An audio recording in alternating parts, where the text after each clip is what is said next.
Hi folks, it's Andy Krieger, your garden helper, and today we're going to spend a little bit of time and show you how to properly water the plants that you planted in your gardens, but also your hanging baskets and container gardens. When it comes to a basic rule of thumb, what you want to try to do when you're watering your plants is to simulate rain.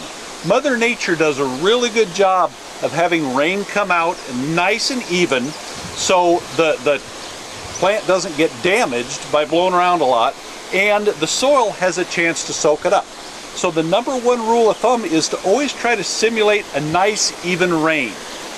Now this watering wand has a lot of different settings and you can do a lot of different things with it. But each one primarily will simulate a type of rain, and that's what you want to do.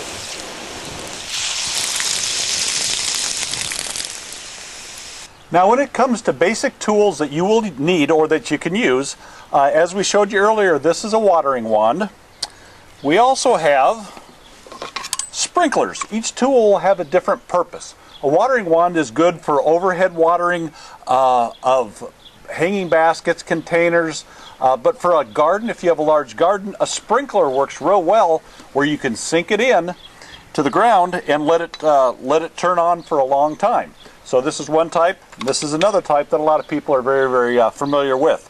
Once again, what you're trying to do is you have that turned on a long time, simulate a nice, long, easy soaking rain. This is a hose end sprayer, and what I use it for is to apply fertilizer, insecticides, anything that I want to go ahead and put on those plants at a certain desired rate. So my rule of thumb is about every third watering, I will go ahead and put a good water-soluble fertilizer through my hose end sprayer when I'm watering my outdoor plants. Now a tool that a lot of people forget about is a basic watering can. Very inexpensive, but very effective if you don't have access to an outside spigot or a long garden hose. So this little tool here, you can mix your fertilizer in it, you can mix insecticide in it if you so choose, but very inexpensive and a great little tool to have in your watering tool chest.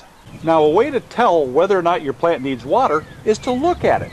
If the leaves start to droop down a little bit, if it starts to look very stressed, that's probably a very good indication that your plants need a good soaking in. Another way to do it is like on a windy day today, if the sun's shining, you're going to want to water that plant more often. You can tap on the side of the hanging basket. If it gives very freely, if it seems very lightweight, then you know that needs a good watering too. The last thing, take your finger and put it, a half an inch to an inch or so down into that soil. If that soil is still very dry, then it's time to go ahead and give it a good soaking in. The last thing we want to talk about is how much to water. I like to water early in the morning and less often. When you water, you want to give it a nice soaking. You want to have it so that water really soaks into the soil. If you have a hanging basket, you want the water to drain out. It is best to go ahead and give it a great soaking less often than a minor soaking more often. So when you water, like with the little watering can,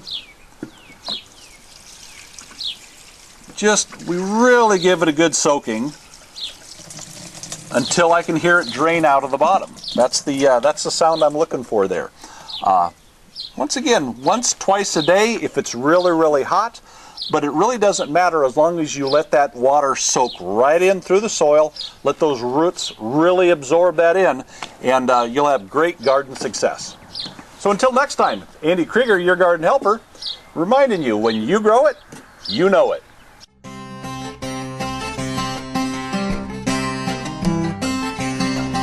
Avalon, my hometown, always on my mind.